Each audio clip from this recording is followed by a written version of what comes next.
so many mornings that Bollywood is so fucked.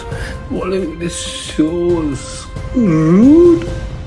दोस्तों, कल बाबिल खान रो रहे थे संडे के दिन और सब उन पर वीडियो बना रहे थे, लेकिन मैंने वीडियो नहीं बनाया क्योंकि मैं कुछ सोचना चाहता था, समझना चाहता था और आपके सामने एक बहुत अलग पर्सपेक्टिव रखना चाहता था। इसलिए इस वीडियो को ध्यान से, गौर से अंत तक सुनिएगा। बाबिल खान ने रोते हुए जो भी कहा उसको सुनकर मुझे कोई हैरानी नहीं हुई। मेरे लिए वो कोई नई बात नहीं थी। हाँ, तरीका बिल्कुल नया था क्योंकि बाबिल खान जिस इंडस्ट्री में अपना करियर बनाना चाहते हैं, जिसका नाम बॉलीवुड है, वो एक फेक इंडस्ट्री है और ये कोई छिपा हुआ सच नहीं है।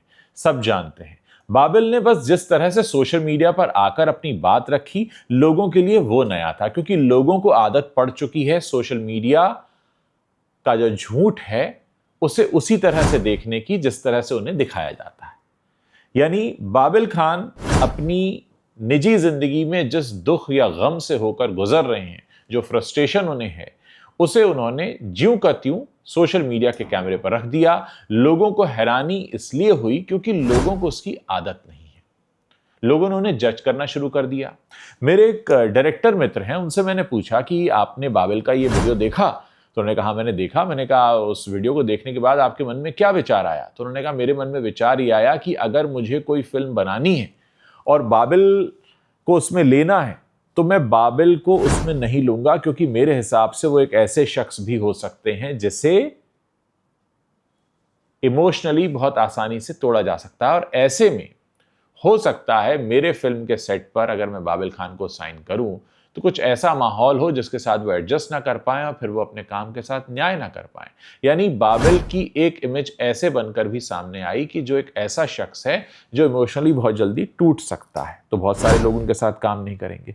अब बात कर लेते हैं कि उन्होंने जो नाम लिए उनका क्या। देखिए, ये इंडस्ट्री एक ऐसी जगह है जहां कट थ्रोट कंपटीशन है, गला काट प्रतिस्पर्धा है। एक एक फिल्म को पाने के लिए लोग वो सब कुछ कर गुजरते हैं जो आप सोच भी नहीं सकते। यानी पूरे करियर की बात नहीं हो रही है, सिर्फ एक फिल्म की। अब ऐसे में मैं जो एक इंडिविजुअल हूं, मैं इस तरह से देखता हूं कि एक तरह से बाबिल ने बहुत ईमानदारी का काम भी किया कि उनके मन में जो था वो सोशल मीडिया पर लेकर आ गए, क्योंकि सोशल मीडिया से एक उम्मीद ये की जाती है कि ये मीडिया बहुत ईमानदार मीडिया है। वो बात अलग है कि बॉलीवुड एक दिखावे की दुनिया है और ऐसे में आप दिखावे की दुनिया को अगर बिलोंग करते हैं तो आप सोशल मीडिया पर आकर अपना इतना बड़ा सच यूं ही नहीं रख सकते। लोग आपके बारे में तमाम तरह की बातें करेंगे, आपके आने वाले करियर पर भी इसका बुरा असर हो सकता है। लेकिन एट द सेम टाइम मैं बाबिल को बहादुर भी कहूंगा जिन्होंने इतना जिगरा दिखाया कि हाँ मैं फ्रस्ट्रेटेड हूं, हाँ मैं परेशान हूं, हाँ मैं दुखी हूं और मैं इस बात को आके सामने कैमरे पे कह रहा हूं। कहीं ना कहीं ये उनकी एक ईमानदारी को भी बताता है, लेकिन एट द सेम टाइम ये उनकी उस दशा को भी बताता है जो वो इस समय किसी फ्रस्ट्रेशन से होकर गुजर रहे हो सकते हैं। हो सकता है उन्हें ये लग रहा हो कि मैं जितना काबिल हूं, बाबिल जितने काबिल हैं, उस काबिलियत के हिसाब से उन्हें काम नहीं मिल रहा और उन नाकाबिल लोगों को काम मिल रहा हो जिनको वो नाकाबिल समझते हैं और इसलिए बाबिल को दुख हो रहा हो। और इंडस्ट्री ऐसी, आप जानते हैं, आप ऐसे बहुत सारे नाकाबिलों को जानते हैं जिनको काम मिलता है और फिर वो बहुत सारे काबिल लोग इसको देखकर दुखी हो जाते हैं। कई बार उन्हें अपनी क्षमता पर शक होने लगता है और हो ये भी सकता है कि ये बाबिल का एक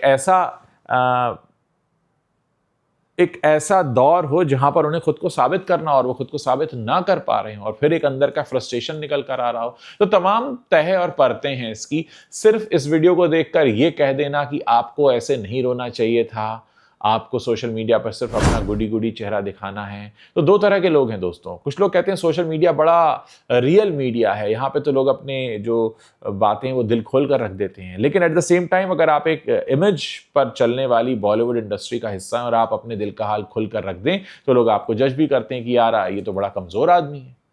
देखिए, दुख और गम हर किसी की ज़िंदगी में होता है, पर हर कोई सोशल मीडिया पर आकर नहीं रोता है।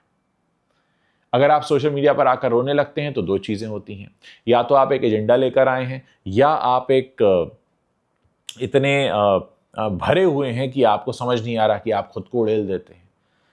ये ठीक ऐसा मामला हुआ, मैं मेरे अपने डायरेक्टर मित्र के शब्दों में आपको समझाऊं जिनसे मेरी इस पर बड़ी चर्चा हुई, क्योंकि मैंने उस डायरेक्टर मित्र को फ़ोन इसलिए किया, मैंने कहा भाई देखो एक एक्टर है, वो इस तरह का वीडियो पोस्ट कर रहा है, तो ये तुम ऐसे एक्टर को साइन करोगे या नहीं करोगे। तो उसका ये कहना था कि अगर एक शख्स जिसके शरीर पर ज़ख्म हैं, जो बहुत सारे ज़ख्मों के दर्द से होकर गुजर रहा है, क्या आप उसे ये सलाह देंगे कि वो तपते रेगिस्तान में जाकर धूप में बैठ जाए ताकि उसके ज़ख्मों को और ज़्यादा तकलीफ़ हो? मैंने कहा नहीं। तो उन्होंने कहा भाई उन्होंने तो यही किया।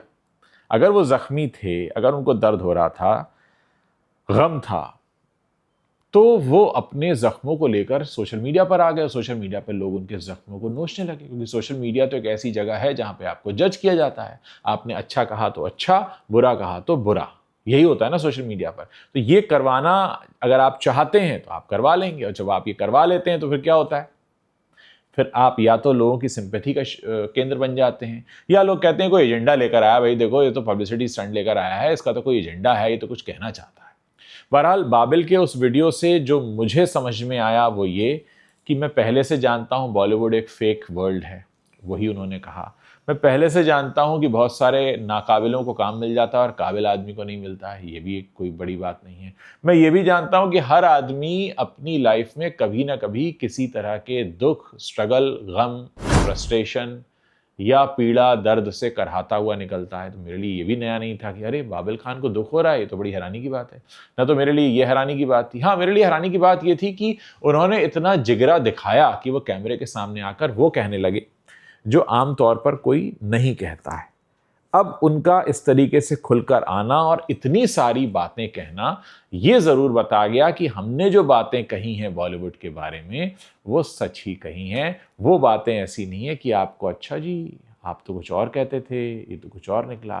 तो बाबिल भी वही कह रहे हैं जो बॉलीवुड में एक नकलीपन है, जो एक नकली दुनिया है, एक फेकिज्म है, उसकी बात है। एक और बात मैं यहाँ पर कहना चाहूँगा कि कहीं ना कहीं बाबिल ने अब अपनी एक इमेज लोगों के सामने रख दी। देखिए, कहने के लिए वो भी एक नेपो किड हैं। आज हम बाबिल को इसलिए जानते हैं क्योंकि उनके वालिद साहब जो इरफान खान साहब है, उन्होंने बहुत अच्छा काम किया, अपने दम पर पहचान बनाई। तो अब ऐसी ही उम्मीद हम बाबिल से रखते हैं, क्योंकि वो उन्हीं के साहबजादे हैं, कि वो भी उन्हीं की तरह अपनी पहचान बनाएंगे। हर किसी की इंडिविजुअल जर्नी होती है। जो अमिताभ बच्चन है वो अभिषेक बच्चन नहीं बन पाए, जो सलमान खान है वो सोहेल खान नहीं बन पाए।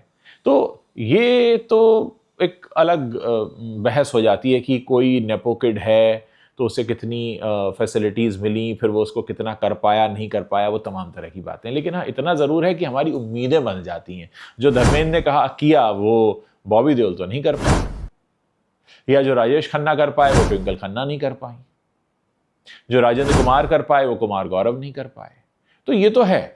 लेकिन यहाँ इस बात को भी समझना होगा कि सिर्फ इस तरह के वीडियो को देखकर अरे नहीं करना चाहिए था, बड़ा गलत किया, अरे इनको, ठीक है वो सब ज्ञान सब देते हैं, लेकिन कोई शख्स जब किसी वक्त में ऐसे दौर से होकर गुजर रहा है, उसकी मनस्थिति क्या होती है, कम से कम आप उसकी इस ईमानदारी को तो सराहें कि वो आया और सबके सामने उसने अपनी बात रख दी। मुझे बाबिल के अंदर एक अच्छा इंसान भी दिखता है, जो कुछ छुपाना नहीं चाहता, जो सब कुछ बताना चाहता है। तो मुझे बाबिल ने जो किया, मुझे हाँ उनके प्रोफेशन के लिए लग सकता है, क्योंकि वो जिस प्रोफेशन में है वहां सब नकलीपन की दुनिया है, वो दिखावे की दुनिया है।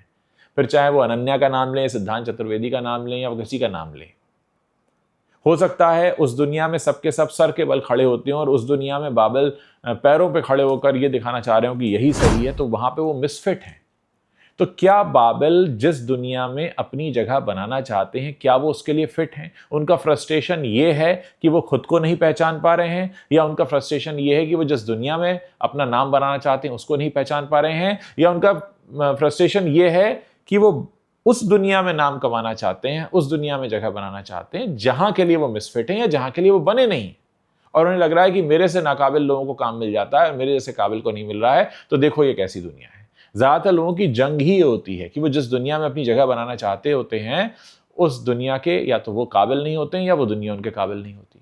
एक ईमानदार आदमी अगर किसी भ्रष्ट दफ्तर में पहुंच जाए तो वो कहेगा यार मैं तो मिसफिट हूँ, यहाँ तो सब रिश्वत लेते हैं, मैं तो बिना रिश्वत के काम करता हूँ, तो मैं कैसे अपनी जगह बनाऊँ, ये उसका फ्रस्ट्रेशन हो सकता है। तो हो सकता है कि बाबिल का जो फ्रस्ट्रेशन है वो किन्हीं लोगों की नज़र में सही और किन्हीं लोगों की नज़र में गलत हो, लेकिन प्रोफेशनल लेवल पर बात करें तो अगर एक एक्टर आकर इतनी बुरी तरह रो रहा है तो हो सकता है उसको साइन करने वाला कोई भी शख्स ठिठक जाए कि यार इस शख्स को अगर हमने साइन कर लिया ये तो बड़ा इमोशनली टूट जाता है, कहीं ऐसा ना हो कि हमारी ही फिल्म के सेट पे कोई तमाशा कर दे। तो दोस्तों ये वो तमाम बातें, वो तमाम एस्पेक्ट हैं जो मैं आपके सामने रखना चाहता था। इनमें से कौन सी बात वो है जो आपको भी सही लगती है, इस वीडियो के नीचे कमेंट सेक्शन है, वहां लिखकर आप हमें बताइए। किसी के रोने पर यह कहने लगना मर्द को दर्द नहीं होना चाहिए, उसे रोना नहीं चाहिए, उसे खुद खुलकर व्यक्त नहीं करना चाहिए, या ये कहने लगना कि अरे भाई सबके सामने रोने की क्या ज़रूरत थी, अपने कुछ खास दोस्त, अपनी माँ या अपनी बहन या अपने किसी परिवार के सदस्य के सामने रो लेते। ये सबका अपना अपना तरीका होता है। कुछ लोग अपनी दुखी व्यथा, अपनी पीड़ा सुनाकर उनको लगता है मैंने दुख बांट लिया, कुछ को लगता है हम ऐसा ना करें कहीं हम तमाशा ना बन जाएं, कुछ को लगता है हम अपने किसी क्लोज वन के साथ शेयर करें, कुछ कहते हैं देखो सोशल मीडिया की दुनिया में तो सबको बता देना चाहता हूं। आपने आजकल ऐसे बहुत सारे समाचार सुने, पढ़े और देखे होंगे जहां पर पीड़ित पुरुष अपनी व्यथा को सबके सामने कह रहे हैं। पिछले दिनों कनॉट प्लेस पर एक शख्स खड़ा था, वो ऐसे प्लेक कार्ड लेके खड़ा था, उसने कहा मुझे भीख चाहिए क्योंकि मुझे एलिमनी देनी है। अब कोई कह सकता था यार ये क्या तमाशा है, लेकिन उसके लिए तमाशा नहीं, उसकी ज़िंदगी है, किससे जाकर कहे, सरकार सुनती नहीं, कानून है नहीं। खैर बाबिल का केस डिफरेंट है, बाबिल भी कहाँ जाकर रोएं। अब यहाँ बॉलीवुड का कोई माई बाप तो है नहीं कि ये बॉलीवुड का दरबार लगा है, यहाँ आपकी फरियाद सुनी जाएगी, अदालत लगी है वहाँ पे आपकी बात सुनी जाएगी। तो वो सोशल मीडिया पर आ गए, लोगों के बीच उन्होंने अपना रोना रो दिया कि भाई हमारे माई बाप तो यही लोग हैं, सारे दर्शक। फिर उनको अपनी गलती का एहसास हुआ कि कहीं ऐसा ना हो जग में हंसाई हो जाए, जग हंसाई हो जाए, माहौल मेरे खिलाफ हो जाए, तो उन्होंने वीडियो डिलीट कर दिया। तो कुल मिलाकर मैं इस पूरे मामले को इस तरह से देखता हूँ कि एक शख्स अलग अलग तरह की इमोशन से होकर गुजरता है और उस इमोशन से होकर गुजरते वक्त हर शख्स के खुद को व्यक्त करने के तरीके, जरिए अलग अलग होते हैं। उन्होंने ये जरिया चुना और खुद को व्यक्त कर दिया। क्या सोचते हैं आप बाबिल खान के इस वीडियो के बारे में? आप मेरे वीडियो के नीचे कमेंट सेक्शन है, वहां पर लिखना मत भूलिएगा। मुझे इंतजार रहेगा आप लोगों के कमेंट्स पढ़ने का।